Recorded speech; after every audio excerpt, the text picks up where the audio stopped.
help them grow to be sheep, the strong disciples of Christ, to be able to stand when the going gets tough. Feed the lambs so they can grow to be sheep. We don't have children so they can stay babies. Now, some people, they love babies, but could you imagine staying a baby for 20 years? No. You got to grow up, and you got to leave this house. See what I'm saying? And so that's what's going on with us. We have to grow up, and we have to move. Point number 2, he says, feed my sheep. He said to him again, the second time, Simon, son of Jonas, lovest thou me?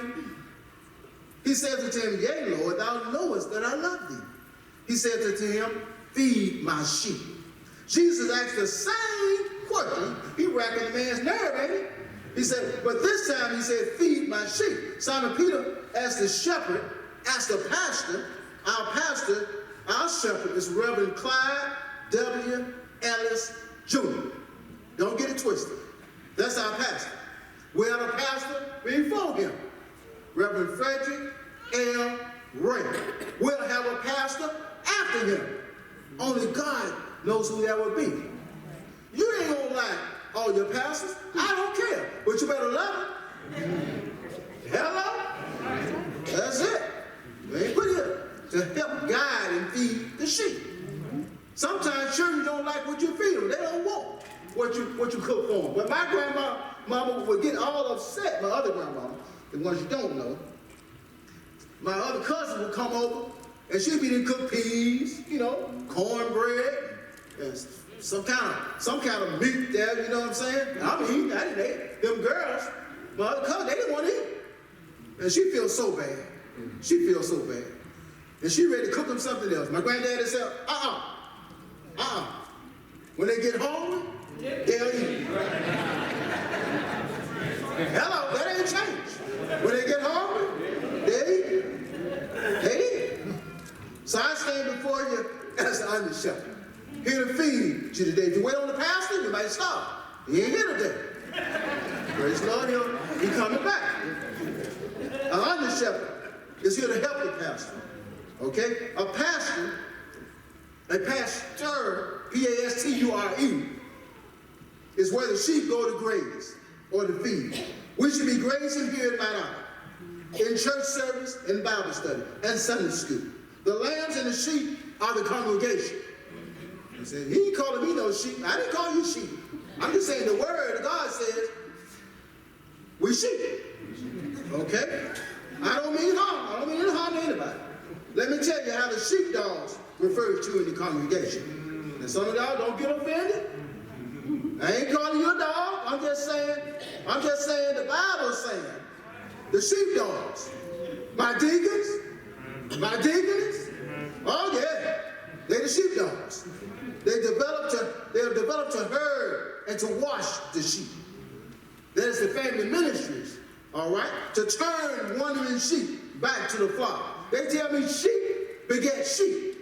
Pastor can't go see all the sheep that's out there. It's full. But we got the deacons. We got the deacons. We got some more of you. You sheep, go check on the sheep. Go get the sheep back. Defend them. And the pastor and the deacons and the deaconess, they defend the flock from the wolves and other animals. They pray for their needs, their concerns, their sicknesses, extended families, co-workers. And the sheepdogs are loyal. They're gentle and they're intelligent. Loyal to the MOBC family. So I thank the deacons and I thank the deaconess for being a support to our pastor. That's what we're supposed to do. And the other ministers as well. And you for not being hard-headed sheep. He asked you to come to Bible study. He asked you to come to Sunday school. He asked you to come to church. Then we get to fussing. Why the pastor fussing? I stay fussing. He's trying to look out for your soul. Because he knows this life is short. And we think there's a tomorrow. And there's might not even an end of this day. So it's that serious. His position is serious for our souls. Jesus is saying, feed the sheep, even my wild sheep. Uh-oh. So then was domestic sheep there. Now we're talking about the wild sheep. They act like they ain't saved. what they say. Point number 3, feed my wild sheep. Even though scripture said, feed my sheep, I threw in wild. He said unto him the 3rd time, Simon, son of Jonas, lovest thou me? Peter was grieved because he said unto him the 3rd time, lovest thou me? And he said unto him, Lord, thou knowest all things. Thou knowest that I love thee. Jesus said unto him, well, feed my sheep. Now, he just said feed my sheep. Well, there's all kinds of different sheep out there. Again, these are the wild sheep. These are ones that go bucking. All right, bucking against the system. All sheep may stray, but the wild sheep begins to imitate a goat. Oh, they go grazing over here and over there. We need to look for those sheep. They ain't been here this year, maybe. If we have not seen them this year, we need to go find them. You know who they are. Come on, sheep. You know who they are. We need to look high and we need to look low. We need to seek and find them and bring them home. You hear what I said? We need to look high, we need to look low, and we need to bring them home. Jesus went and found his sheep. He found them fishing again. So some of our sheep are out there fishing. I hope they ain't out there clubbing like they used to do. So don't go to the club trying to find them. All right? They can hook you all up in the club. You go in there trying to save somebody, and you drown. See? It was a story. That's how I learned how to swim. I told the story once before. That's how I learned how to swim. Because the father went to save his son. His son was drowning. And they both drowned. And I said, oh, Lord, that ain't what happened to me. Oh, no, son, you better learn how to swim. He learned how to swim. Well, he took him a few days because he wasn't trying, you know. But I got out there and learned how to swim. And the first thing you learn is all the safety stuff. You know what I'm saying? Because as a parent, that's my child. You can't swim. You jumping in. No. Let's think about this thing. You hit a rope. Grab the rope, son. Grab the rope. Grab the lifeline. I ain't coming. And the mama be saying, go get my baby. I ain't going, baby. You better grab the rope. Okay, that's it. So we need to do all that. I encourage us to reach out and get them back home. Okay? There are 3 times Jesus asked Peter, in the book of John, do you love me? 3 times Simon Peter said, I love you. 3 times Jesus said, feed my lambs and sheep, right there together. 3 times. Jesus is known as the Good Shepherd. He is ensuring that Peter and others understand and understood that the pastoral care of the converted sheep. We, the church, are those sheep. We can't survive on our own. We need a pastor. Some churches go without pastors for a year, 2 years, 3 years. They're trying to save money. They say, well, we just call somebody in and we can save this money, we can buy this and we can buy that.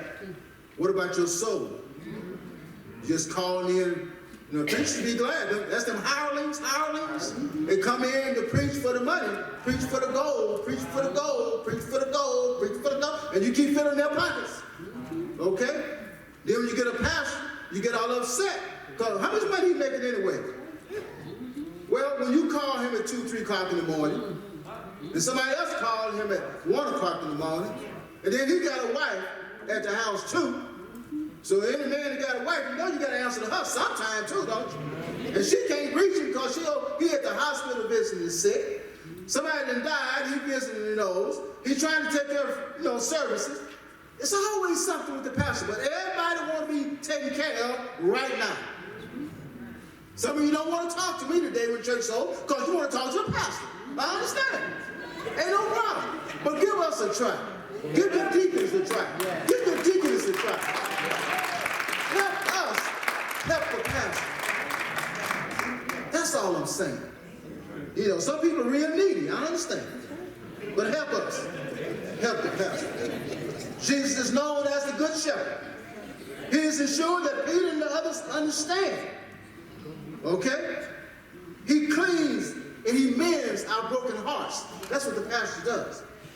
We may act like goats and wander away sometimes. Hopefully we can find our way home, back to MOBC. Like in the Wizard of Oz, we must remind ourselves, there's no place like home. We may go grazing in other churches and pastors. Just beware if they have any strange doctrine, eating some strange food will make you sick sometimes. If they say there's another way besides Jesus, I'm here to remind us today that Christ is the only way.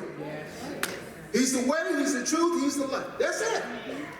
Any other way, Buddha ain't gonna get it. All right? Confucius is not gonna get it. All right? Look at all the ones I always say to follow Jim Jones. Follow Jim Jones to the death. Now I'm saying that's crazy, but what happens is when you get sucked into these things and you lose yourself. If it ain't right, it's just not right. You need to get up out of there and run. Run quick, fast, and in a hurry. We find ourselves hanging with ghosts every night. Here this Sunday, but Sunday night you want to go hang with the ghosts. Don't want to hang with church folks, they're too boring. One reason we're boring, some of us, because you don't know what we used to do. I mean, we didn't get bored. We just can't tell you everything because we don't want to scare you. All right? But when the stuff hits the fan, then you come running up in here, talking about, oh, and this what happened? Oh, girl, come here. I know somebody who can help you. They went through that same thing, girl. Oh, yeah, come on. I got somebody here who will help you. They went through that, too. I got somebody here. See what I'm saying? That's it. God is the shepherd. Jesus is the lamb. He is our way home. We must follow him. There will come a time when a separation will happen. The last judgment will separate the truth from the false, the light from the dark, the sheep from the goats. As Jesus charged his disciples to feed his sheep, he is charging and reminding us, watch where you eat. Sheep beget sheep. And come on to what God means.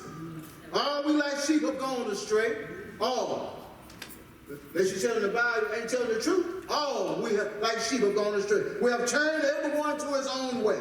And the Lord hath laid on him the iniquity of us all. That's in Isaiah. Isaiah 53:6, if you really want to get it. For he is our God, and we are the people of his pasture, and the sheep of his hand. Today, if ye will hear his voice, that's Psalm 95:7. Know ye that the Lord, he is God. It is he that hath made us, and not we ourselves. Some of us think we are self-made people. You can't make nothing. But dirt. But when you die, you turn to dirt. That's it. We are his people and the sheep of his pasture. That's in Psalm 103. Who is the owner of the sheep? God the Father. And he gave them to his son, Jesus, who are all Christ's. My sheep hear my voice. That's what he says. We are the gift to Christ. We were bought with a price. He redeemed us not with silver and not with gold. He redeemed us by the precious blood. Amen. By Jesus' precious blood. He values us, for we cost him his blood. We are not our own. We are bought with a price. Now, some of us would be glad to probably give up a few dollars, but to give up some blood, all we like sheep have gone astray. We've turned everyone to his own way. I'm repeating some of this over and over again because you got to get it. You got to get it. All sheep of Christ who have been redeemed by his power become his by our own willing, our own willing and cheerful surrender of ourselves to him. I have to mark that again myself. We have to be willing to cheerfully surrender ourselves to Jesus. Is there one today who's willing to surrender yourselves to Jesus? Come on, deacons. I'm finished. Y'all don't even know. It's all good. That's right. So I know I'm going to give them some warning. I didn't say in conclusion. I didn't say, no, I just snuck it on in today. Is there one today willing to surrender your way to God's will?